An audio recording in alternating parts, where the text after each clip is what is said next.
మేము సిలువ వేయబడిన యేసును ప్రకటిస్తున్నామని పౌలు అన్నాడు.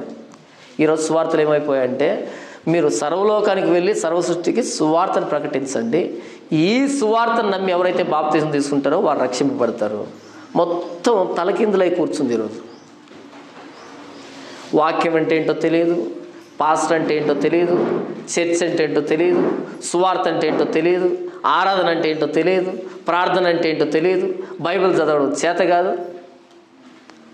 కానీ మనం క్రైస్తవులమే, కానీ మనం చర్చికి వస్తుంటాం. అర్థమవుతుందా? యేసుప్రభు అన్నాడు, సర్వలోకానికి వెళ్ళండి, మానవుడని పిలువబడే ప్రతి ఒక్కరి దగ్గరికి వెళ్ళండి. ఇది అందరికీ సువార్తే, అందరికీ శుభ సమాచారమే. అందరూ పాపాత్ములమే. నేను పాపిని అని ఒప్పించబడిన వాడు ఎక్కడా? నేను పాపిని అని యేసుప్రభు నమ్మిన వాడు ఎక్కడా? అలాంటి వారు లేరు. సువార్తను నమ్మి బాప్తీసం తీసుకోవాలి. సువార్తను నమ్మకుండా 200 సార్లు బాప్తీసం తీసుకున్నా దానివల్ల ప్రయోజనమే లేదు.